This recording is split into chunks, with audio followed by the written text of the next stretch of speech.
നമസ്കാരം. മലയാളി വാർത്ത ഇൻസൈഡിലേക്ക് സ്വാഗതം. പടരുന്ന കാട്ടുതീയിൽ വിറങ്ങലിച്ചു നിൽക്കുകയാണ് അമേരിക്ക എന്ന മഹാരാജ്യം. ലോസ് ആഞ്ചലസിന്റെ പല ഭാഗങ്ങളും കാട്ടുതീ വിഴുങ്ങിക്കളഞ്ഞു. അമേരിക്കയുടെ ചരിത്രത്തിലെ ഏറ്റവും വലിയ കാട്ടുതീയാണ് ഇപ്പോൾ കത്തിപ്പടരുന്നത്. ലോസ് ആഞ്ചലസിൽ പടരുന്ന കാട്ടുതീ അണയ്ക്കാൻ സർവ്വസന്നാഹങ്ങളും ഭരണകൂടം ഒരുക്കുമ്പോൾ നിസ്സംഗതയോടെ മിക്ക സ്ഥലങ്ങളിലും നോക്കി നിൽക്കാൻ മാത്രമേ അഗ്നിശമന സേനയ്ക്ക് കഴിയുന്നുള്ളൂ. ഒരു വശത്ത് എല്ലാം തകർന്ന് നിലവിളിച്ചോടുന്ന ജനങ്ങൾ, മറുവശത്ത് പലായനം ചെയ്ത വീടുകളിൽ കവർച്ച നടത്തുന്ന കൊള്ളക്കാർ.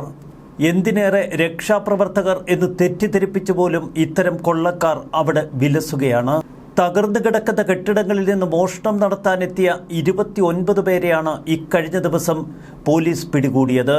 അതിലൊരാൾ ധരിച്ചിരുന്നത് അഗ്നിരക്ഷാസേനയുടെ യൂണിഫോം. ഒരു വീട്ടിൽ മോഷണം നടത്തി ഇയാൾ പുറത്തിറങ്ങുമ്പോൾ പോലീസ് പിടികൂടി. സമീപ പ്രദേശത്തുള്ള ഒരു ഫയർ സ്റ്റേഷനിലാണ് താൻ ജോലി നോക്കുന്നത് എന്ന് പോലീസിനോട് ഇയാൾ പറഞ്ഞു. എന്നാൽ അന്വേഷണം നടത്തിയ പോലീസിന് അങ്ങനൊരാൾ അവിടെ ജോലി ചെയ്യുന്നില്ല എന്ന് ബോധ്യമായി. ഹോളിവുഡിലെ വമ്പൻ താരങ്ങളും ശതകോടീശ്വരന്മാരുമൊക്കെ തങ്ങളുടെ കയ്യിൽ കിട്ടിയ സാധനങ്ങൾ മാത്രമെടുത്ത് പുറത്തേക്കോടുന്ന കാഴ്ച. വിലപിടിപ്പുള്ള പല സാധനങ്ങളും ഉപേക്ഷിച്ചാണ് അവർ വീട് വിട്ടോടുന്നത്. കാട്ടുതീയിൽ ഇതിനകം മരിച്ചത് 24 പേർ എന്ന ഔദ്യോഗിക കണക്ക്. എന്നാൽ അനൌദ്യോഗികമായി നിരവധി പേർ മരിച്ചുവെന്ന റിപ്പോർട്ടുകളാണ് പുറത്തുവരുന്നത്. മൃതദേഹങ്ങൾ കണ്ടെത്താനായി വ്യാപകമായി നായ്ക്കളെ ഉപയോഗപ്പെടുത്തുന്നു. 41,000 ഏക്കറുകളിലായി പരന്നുകിടക്കുന്ന ഏകദേശം 12,400 കെട്ടിടങ്ങൾ അഗ്നിക്കിരയായി എന്നാണ് ഔദ്യോഗിക കണക്ക്. ഈ മേഖലകളിൽ താമസിച്ചിരുന്ന പലരും തങ്ങളുടെ വിലപ്പെട്ട വസ്തുക്കൾ മോഷണം പോകാതിരിക്കാൻ സ്വകാര്യ സെക്യൂരിറ്റി സ്ഥാപനങ്ങളെ ഈ സാധനങ്ങൾ ഏൽപ്പിച്ചാണ് പെട്ടെന്ന് വീട് വിട്ട് ഓടിപ്പോയത്. കാട്ടുതീ വരും ദിവസങ്ങളിൽ കൂടുതൽ ശക്തി ആർജിക്കും എന്ന വാർത്തകൾ പുറത്തുവരുന്നു. ബുധനാഴ്ച വരെ കാറ്റിന്റെ വേഗതയിൽ കുറവ് വരില്ല എന്ന് കാലാവസ്ഥാ കേന്ദ്രം അറിയിക്കുന്നു. സാന്റ അന എന്ന വരണ്ട കാറ്റ് ശക്തി പ്രാപിച്ചതോടെയാണ് കാട്ടുതീ ഇത്ര ശക്തമായി പടർന്നു പിടിച്ചത്. ബുധനാഴ്ച വൈകിട്ട് വരെ ഈ വരണ്ട കാറ്റിന്റെ ശക്തിക്ക് യാതൊരുവിധ കുറവുമുണ്ടാകില്ല എന്ന് റിപ്പോർട്ടുകൾ. ലോസ് ആഞ്ചലസ് സ്ഥിതി ചെയ്യുന്ന കാലിഫോർണിയ സംസ്ഥാനത്ത് ആകെ അരക്ഷിതാവസ്ഥ പടരുന്നു. നഗരത്തിന്റെ വിവിധ ഭാഗങ്ങളിൽ നിന്ന് 1.3 ലക്ഷത്തിലേറെ പേർ സുരക്ഷിത സ്ഥാനങ്ങളിലേക്ക് മാറി. കാലിഫോർണിയയിൽ കാട്ടുതീ ഉണ്ടായത് ഗാസയിൽ യുദ്ധം ചെയ്യുന്ന ഇസ്രയേലിന് ധനസഹായവും ആയുധവും എത്തിച്ചതിനുള്ള ദൈവശിക്ഷയാണ് എന്ന് ചിലർ സമൂഹ മാധ്യമങ്ങളിൽ കുറിക്കുന്നു. സമാനതകളില്ലാത്ത ആക്രോശമാണ് ഇപ്പോൾ സമൂഹ മാധ്യമങ്ങളിൽ കാണുന്നത്. അമേരിക്കയ്ക്കിത് അള്ളാഹു കൊടുത്ത ശിക്ഷയാണത്രേ. അധർമ്മം പെരുകുമ്പോൾ ദൈവകോപമുണ്ടാവുക സ്വാഭാവികമാണ്. അതുകൊണ്ട് തന്നെ അമേരിക്കയ്ക്കിത് ദൈവം കൊടുത്ത ശിക്ഷയാണ് എന്നൊക്കെ നിരവധി പേർ സമൂഹ മാധ്യമങ്ങളിൽ പരിഹാസം മുഴക്കുന്നു. മർദ്ദിതന്റെ പ്രാർത്ഥന മാരകായുധങ്ങളെക്കാൾ അപകടകരമാണ് എന്ന് ഓർമ്മപ്പെടുത്തുന്ന ചിലരുണ്ട്. എന്നാൽ ഇത്ര വ്യാപകമായി തീ പടർന്നതിന് പിന്നിൽ ഭീകരപ്രവർത്തനമുണ്ടോ എന്ന സംശയവും ചിലർ ഉയർത്തുന്നു. പല കാരണങ്ങൾ പറഞ്ഞ് ലോകത്തെ പല രാജ്യങ്ങളെയും ഉന്മൂലനം ചെയ്ത അമേരിക്കയ്ക്ക് ഇത് ദൈവം കാത്തുവെച്ച ശിക്ഷയാണ് എന്ന് പറയുന്നവരുണ്ട്. താൻ അധികാരത്തിലെത്തിയാൽ ദിവസങ്ങൾക്കുള്ളിൽ ഗസയിലെ ഹമാസിനെ ചാരമാക്കുമെന്ന് പ്രഖ്യാപിച്ച ട്രംപിന് മുന്നിൽ ചാരമായി കിടക്കുന്ന അമേരിക്കയുടെ ഒരു ഭാഗമെന്ന് ചിലർ ചൂണ്ടിക്കാട്ടുന്നു. നീ കാരണം വേദനിച്ചവരുടെ പ്രാർത്ഥന നീ കാണണം, അതുതന്നെയാണ് നിന്റെ നാശത്തിന്റെ കാരണം. വലിയ ആക്രോശങ്ങൾ സോഷ്യൽ മീഡിയയിൽ ഉയരുമ്പോൾ ഇതിനെതിരെ പ്രതിരോധിക്കുന്ന നിരവധി കുറിപ്പുകളും നമ്മൾക്കവിടെ കാണാം. ഹോളിവുഡിലെ കോടീശ്വരന്മാരൊക്കെ പിച്ചക്കാരായി ഓടുന്ന കാഴ്ച. കയ്യിൽ കിട്ടിയത് മാത്രം കരുതാനല്ലേ ഈ ശതകോടീശ്വരന്മാർക്ക് കഴിയൂ. ലോകത്തിൽ മനുഷ്യന്റെ വില ഇത്രയേ ഉള്ളൂ എന്ന് മനസ്സിലാക്കുന്ന നിമിഷങ്ങൾ. ലോസ് ആഞ്ചലസിൽ സംഭവിച്ചിരിക്കുന്ന നാശനഷ്ടങ്ങൾ $135 ബില്യൺ 150 ബില്യൺ ഇടയ്ക്കാണ് എന്ന് കണക്കുകൾ പറയുന്നു. ഗസയിലെ യുദ്ധവേളയിൽ ഇസ്രായേലിന് അമേരിക്ക നൽകിയത് $26 ബില്യൺ ആയുധ സഹായം. 26 ബില്യന്റെ എത്രയോ ഇരട്ടിയാണ് അമേരിക്കയ്ക്കിപ്പോൾ നാശം സംഭവിച്ചിരിക്കുന്നതെന്ന് ചിലർ ചൂണ്ടിക്കാട്ടുന്നു. പശ്ചിമേഷ്യയിൽ തീമഴ പെയ്യിക്കുമെന്ന് പറഞ്ഞ അമേരിക്കയിൽ ഇപ്പോൾ തീമഴയാണ് പെയ്തിറങ്ങുന്നത് എന്നും മറ്റു ചിലർ. ശക്തമായ പരിഹാസങ്ങളും അധിക്ഷേപങ്ങളുമാണ് സമൂഹ മാധ്യമങ്ങളിൽ ഇപ്പോൾ കാണുന്നത്. ഇവിടെയാണ് ശ്രദ്ധേയമായ ചില ചോദ്യങ്ങൾ ചിലർ ഉയർത്തുന്നത്. കാലിഫോർണിയയിൽ ജീവിക്കുന്ന എല്ലാവരും ഇസ്രയേലിന് സഹായം കൊടുത്തവരാണോ? അള്ളാഹുവിന്റെ പണി ഇതുപോലെ കണക്ക് തീർക്കലാണോ എന്ന് ചോദിക്കുന്നവരുമുണ്ട്. അങ്ങനെയാണെങ്കിൽ അഫ്ഗാനിസ്ഥാനിൽ അടുത്ത കാലത്തുണ്ടായ ഭൂകമ്പം അമേരിക്ക ഇസ്രയേലിന് ആയുധം കൊടുത്തതുകൊണ്ടാണോ? അഫ്ഗാനിസ്ഥാനിൽ അള്ളാഹുവിന്റെ താലിബാനാണല്ലോ ഭരിക്കുന്നത്. ഇതൊന്നുമല്ലെങ്കിൽ എവിടെയെങ്കിലും പ്രകൃതിക്ഷോഭമുണ്ടായാൽ കുറെ ആളുകളെ കൊല്ലാൻ അഥവാ ശിക്ഷിക്കാനുള്ള ദൈവത്തിന്റെ പദ്ധതിയാണോ എന്ന് ചോദിക്കുന്നവരുണ്ട്. മക്കയിലെ പുണ്യഭൂമിയിൽ ക്രെയിൻ അപകടത്തിൽ 100-ലേറെ പേർ മരിച്ചത് ഏത് ദൈവകോപത്തിലാണ് എന്ന് ചിലർ തിരിച്ചു ചോദിക്കുന്നു. കാലിഫോർണിയ, ഫ്ലോറിഡ തുടങ്ങിയ സ്ഥലങ്ങളിൽ കാട്ടുതീ, ഹുരിക്കേൻ തുടങ്ങിയവ എല്ലാ വർഷങ്ങളിലും സംഭവിക്കുന്ന ഒരു പ്രതിഭാസമാണ്. അതിന് ഏറ്റക്കുറച്ചിലുകൾ ഉണ്ടാവുക സ്വാഭാവികം. എന്നാൽ ഇത്തരം ദുരന്തങ്ങൾക്ക് ശേഷം സ്വാഭാവിക പരിണിതിയിലേക്ക് കടക്കുന്ന അമേരിക്കയെ പലപ്പോഴും നമ്മൾ കാണാറുണ്ട്. അമേരിക്കയിൽ ഗസയ്ക്ക് സഹായം കൊടുത്ത ഏറ്റവും അധികം ആളുകൾ താമസിക്കുന്നത് കാലിഫോർണിയയിലാണ്. കാലിഫോർണിയയിലാണ് സമാനതകളില്ലാത്ത ഗസ പിന്തുണ നമ്മൾ കണ്ടത്, പ്രത്യേകിച്ച് ലോസ് ആഞ്ചലസിൽ. മറ്റു ചിലർ ശക്തമായ പരിഹാസങ്ങൾ ഉയർത്തുന്നു. തുർക്കിയിൽ ഭൂകമ്പം നടന്നപ്പോൾ ദൈവം ഉറങ്ങുകയായിരുന്നോ എന്ന് ചോദിക്കുന്നവരുണ്ട്. കാലിഫോർണിയയിൽ ലോസ് ആഞ്ചലസിൽ ഇപ്പോൾ സംഭവിച്ചിരിക്കുന്ന ഈ കാട്ടുതീയിൽ കത്തിയമർന്നവരിൽ പ്രത്യേക മതവിഭാഗക്കാരായി ആരുമില്ല. എല്ലാ മതസ്ഥരും അവിടെ ദുരന്തം അനുഭവിക്കുന്നു. അവിടെ മോസ്കുകളും പള്ളികളുമൊക്കെ അഗ്നിക്കിരയായി എന്ന് നമ്മൾ മനസ്സിലാക്കണം. അതുകൊണ്ട് ഇതിൽ മതം കാണുന്നത് അനീതിയാണ്. കേരളത്തിലെ സമൂഹ മാധ്യമങ്ങളിൽ മാത്രമല്ല, ലോകത്തിന്റെ പല ഭാഗത്തും ഇപ്പോൾ അധിക്ഷേപങ്ങളും പരിഹാസങ്ങളുമൊക്കെ ഉയർന്നു കേൾക്കുന്നത് നമുക്ക് കാണാം. നിങ്ങൾ കത്തിയമരൂ എന്ന് ചിലർ സമൂഹ മാധ്യമങ്ങളിൽ ആക്രോശിക്കുന്നു. കാലിഫോർണിയയിലെ കാട്ടുതീ പടർന്നതിന് തൊട്ടു പിന്നാലെ അമേരിക്കയിലെ ഇസ്രയേൽ എംബസി അമേരിക്കൻ ജനതയ്ക്ക് ഐക്യദാർഢ്യം പ്രകടിപ്പിച്ച് ഒരു സമൂഹ മാധ്യമ പോസ്റ്റ് ഇട്ടിരുന്നു. ആ പോസ്റ്റിന് താഴെ നിർദ്ദയമായ നിരവധി കമന്റുകൾ ഉയർന്നു വന്നു. കാട്ടുതീ നിരവധി കമ്മ്യൂണിറ്റികളെ ബാധിക്കുന്നു. ഞങ്ങളുടെ ഹൃദയം തെക്കൻ കാലിഫോർണിയ നിവാസികൾക്കൊപ്പമാണ്. ഇതായിരുന്നു ഇസ്രയേൽ എംബസിയുടെ കുറിപ്പ്. ഇസ്രയേൽ ദുരിതബാധിതരോട് ഐക്യദാർഢ്യം പ്രകടിപ്പിക്കുന്നു. ജീവൻ സംരക്ഷിക്കാൻ അശ്രാന്തമായി പ്രവർത്തിക്കുന്ന ധീരരായ അഗ്നിശമന സേനാംഗങ്ങൾക്കും ആദ്യം പ്രതികരിച്ചവർക്കും ഞങ്ങൾ ശക്തി നൽകുന്നുവെന്നാണ് ഇസ്രയേലിന്റെ കുറിപ്പ്. എന്നാൽ ഇസ്രായേലിന്റെ സഹാനുഭൂതിയെ ചോദ്യം ചെയ്തുകൊണ്ട് നിരവധി പേർ ഈ കുറിപ്പിന് താഴെയെത്തി. ബൈഡൻ സർക്കാരിൽ നിന്ന് ഏകദേശം $26 ബില്യൺ സൈനിക സഹായമാണ് ഇസ്രായേലിന് ലഭിച്ചത്.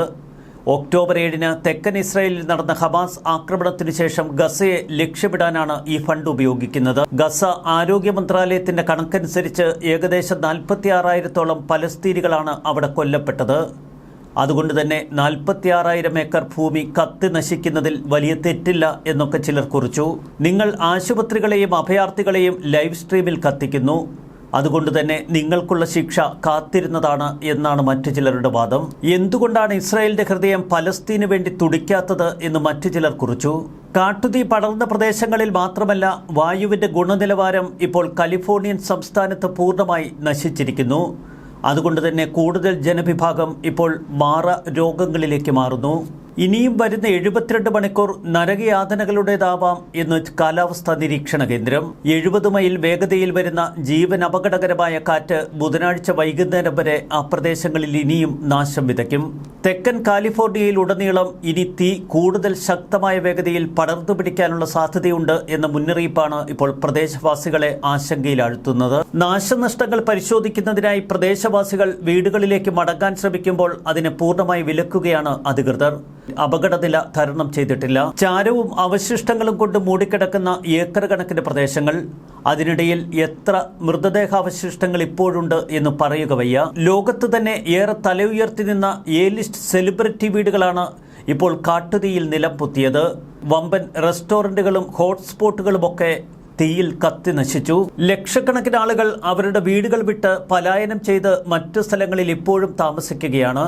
തിരികെ വീടുകളിലേക്ക് എത്തി അവശേഷിക്കുന്നത് എന്തെങ്കിലുമുണ്ടോ എന്ന് അന്വേഷിക്കാനുള്ള ധൃതി അത് വല്ലാത്തതാണ്. അപകടകരമായ സാഹചര്യം അഥവാ റെഡ് ഫ്ലാഗ് തന്നെയാണ് ഇപ്പോൾ അധികൃതർ നൽകുന്ന മുന്നറിയിപ്പും. തെക്കൻ കാലിഫോർണിയയിൽ വെഞ്ചുറ മുതൽ സാൻഡിഗോ വരെ ജീവൻ അപകടപ്പെടുത്തുന്ന ഉഷ്ണക്കാറ്റിന്റെ ശക്തി വീണ്ടും വർദ്ധിക്കുന്നുവെന്ന് കാലാവസ്ഥാ നിരീക്ഷണ കേന്ദ്രം പറയുന്നു.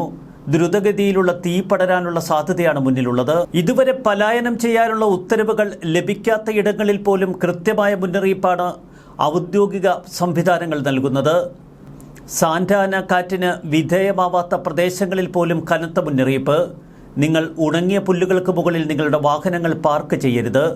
പുല്ലോ ചെടികളോ വെട്ടിക്കൂട്ടി ഒരിടത്തും നിക്ഷേപിക്കരുത്. അപകടകരവും തീവ്രവുമായ തീപിടുത്ത സാഹചര്യങ്ങളുടെ മറ്റൊരു ഘട്ടത്തിലേക്കാണ് ആ മേഖലകൾ കടക്കുന്നത് എന്ന് അധികൃതർ പറയുന്നു. പലിസേഡ്സ് തീയിൽ 23,713 ഏക്കറാണ് കത്തി നശിച്ചത്. 13% തീയണയ്ക്കൽ മാത്രമേ ആ പ്രദേശത്ത് ഇതുവരെ സാധ്യമായിട്ടുള്ളൂ. ഈറ്റൺ തീ 14,117 ഏക്കർ കത്തി നശിക്കാൻ കാരണമായി. 27% തീയണയ്ക്കാൻ ഇതുവരെ അധികൃതർക്ക് കഴിഞ്ഞു. ഹർഷ് ഫയർ 799 ഏക്കർ കത്തി നശിക്കാൻ ഇടവരുത്തി. 89% തീയും ആ പ്രദേശത്ത് അഗ്നിശമന സേന അണച്ചു കഴിഞ്ഞു. വെഞ്ചുറ കൗണ്ടി മുതൽ സാന്റിഗോ വരെ നീണ്ടുകിടക്കുന്ന തെക്കൻ കാലിഫോർണിയയുടെ ഭൂരിഭാഗവും ഇപ്പോൾ അപകടകരമായ അവസ്ഥയിലാണ്. ഈ പ്രദേശങ്ങളിലൊക്കെ റെഡ് ഫ്ലാഗ് തന്നെയാണ് അധികൃതരുടെ മുന്നറിയിപ്പ്. കരയിലും ആകാശത്തിലുമായി ഏകദേശം 14,000-ഓളം എമർജൻസി ഉദ്യോഗസ്ഥർ രക്ഷാപ്രവർത്തനങ്ങളിൽ ഏർപ്പെട്ടിരിക്കുന്നു. കാലിഫോർണിയയ്ക്ക് സമീപമുള്ള സംസ്ഥാനങ്ങളും മെക്സിക്കോയും കാനഡയും ഉൾപ്പെടെയുള്ള രാജ്യങ്ങളുമൊക്കെ സഹായ വാഗ്ദാനം നൽകി. ആ മേഖലകളിൽ നിന്ന് വലിയ തോതിൽ അഗ്നിരക്ഷാ സൈനികരുമെത്തി. കാട്ടുതീ ഇത്രയധികം ശക്തിയിൽ പടർന്നു പിടിച്ചതിന്റെ കാരണം ഇപ്പോഴും അവ്യക്തമാണ് അധികൃതർക്ക്. അട്ടിമറി സാധ്യതകളും അവർ സംശയിക്കുന്നു. കാലിഫോർണിയയുടെ ചരിത്രത്തിലെ ഏറ്റവും വിനാശകരമായ രണ്ടാമത്തേതും നാലാമത്തേതുമായ അഗ്നിബാധയായിരിക്കും ഈറ്റൺ ആൻഡ് പാലിസേഡ്സ് അഗ്നിബാധയെന്ന് അഗ്നിശമന സേന ഉദ്യോഗസ്ഥർ പറയുന്നു. കാലിഫോർണിയയിൽ ഉടനീളം 41,000-ഓളം ഏക്കർ ഭൂമി കത്തി നശിക്കുന്നു. 105 തീപിടുത്തങ്ങളാണ് ഇതുവരെ റിപ്പോർട്ട് ചെയ്തത്. ഒരു പ്രകൃതി ദുരന്തത്തിന് പിന്നാലെ ഏതൊക്കെ തലത്തിലുള്ള തട്ടിപ്പുകളാണ് അവിടെ നടക്കുന്നത് എന്നത് മറ്റൊരു ശ്രദ്ധേയമായ വിഷയം. ഇപ്പോഴിതാ സർക്കാരിൽ നിന്നാണെന്ന് അവകാശപ്പെട്ട് സോഷ്യൽ മീഡിയയിൽ ബാങ്ക് വിവരങ്ങൾ പോലുള്ള വ്യക്തിഗത വിവരങ്ങൾ ചോദിച്ച് വ്യാജ ജോലി വാഗ്ദാനങ്ങൾ, പണമടയ്ക്കാൻ ആവശ്യപ്പെടുന്ന ലോക്കൽ കൗണ്ടി അല്ലെങ്കിൽ ഫെഡറൽ ജീവനക്കാരായി നടിക്കുന്ന തട്ടിപ്പുകാർ, ഫയർ റിക്കവറിക്കായി സംഭാവനകൾ ആവശ്യപ്പെടുന്ന ഫോൺ കോളുകൾ, ഫെമ അല്ലെങ്കിൽ ഇൻഷുറൻസ് ഏജന്റുമാർ എന്ന ആൾമാറാട്ടം, ഗിഫ്റ്റ് കാർഡുകളോ വയർ ട്രാൻസ്ഫറുകളോ ക്രിപ്റ്റോ കറൻസി ഉപയോഗിച്ച് ഇരകളോട് സർക്കാർ ഫീസ് അടയ്ക്കാൻ ആവശ്യപ്പെടുന്ന തട്ടിപ്പുകാർ, ഹസ്റ്റ്, കെന്നത്ത്, ലിഡിയ, സൺസെറ്റ് എന്നീ മേഖലകളിൽ നിന്ന് അടിയന്തരമായി ജനങ്ങളോട് ഒഴിഞ്ഞു മാറാൻ അധികൃതർ ആവശ്യപ്പെട്ടു കഴിഞ്ഞു. പുതുവർഷത്തലേന്നാണ് കാലിഫോർണിയയെ നടുക്കി ഈ വൻ കാട്ടുതീ പടർന്നു പിടിച്ചത്. തീപിടുത്തത്തിന് പിന്നിൽ എന്താണെന്ന കാര്യം ഇപ്പോഴും അവ്യക്തതയായി തുടരുന്നു. ആദ്യ ദിവസം 8 ഏക്കറോളം പടർന്ന തീ അതേ ദിവസം തന്നെ നിയന്ത്രണ വിധേയമായതാണ്. എന്നാൽ മണിക്കൂറുകൾക്കുള്ളിൽ മറ്റ് നിരവധി ഭാഗങ്ങളിൽ കാട്ടുതീ പടർന്നു പിടിച്ചു. സമാനതകളില്ലാത്ത മഹാദുരന്തമാണ് അമേരിക്ക ഇപ്പോൾ നേരിടുന്നത്. പടർന്നു പിടിക്കുന്ന കാട്ടുതീ എങ്ങനെ നിയന്ത്രണ വിധേയമാക്കണമെന്നറിയാതെ കുഴയുന്ന അധികൃതർ. പസഫിക് പാലിസേഡ്സ് തീരത്ത് നിന്ന് പസഡേന വഴിയാണ് തീ പടർന്നത്. കഴിഞ്ഞ ചൊവ്വാഴ്ച പാലിസേഡ്സിൽ വൻ കാട്ടുതീ പടർന്നു പിടിച്ചു. ബുധനാഴ്ച ഉച്ചതിരിഞ്ഞ് സാൻ ഫെർണാണ്ടോ താഴ്വരയിലും കെന്നത്ത് കാട്ടുതീ അതിവേഗം പടർന്നു കയറി. മഴയില്ലാത്തതും ഉണക്കമരങ്ങളുമാണ് തീ ഇത്രയധികം വേഗത്തിൽ പടരാൻ കാരണം. മേഖലയിൽ വീശിയടിച്ച ശക്തമായ വരണ്ട കാറ്റാണ് തീ കൂടുതൽ ഇടങ്ങളിലേക്ക് പകരാൻ ഇടവരുത്തിയത്. ബുധനാഴ്ച വൈകുന്നേരം സമീപത്തെ വെഞ്ചുറ കൗണ്ടിയിലേക്ക് തീ വ്യാപിച്ചു. തെക്കൻ കാലിഫോർണിയയിൽ 6 മാസത്തേക്ക് ജീവനും സ്വത്തും സംരക്ഷിക്കാനുള്ള എല്ലാ നടപടികളുടെയും മുഴുവൻ ചെലവും സർക്കാർ വഹിക്കുമെന്ന് പ്രസിഡന്റ് ജോ ബൈഡൻ പ്രഖ്യാപിച്ചു. ന്യൂസ് ഡെസ്ക് മലയാളി വാർത്ത ഇൻസൈറ്റ്.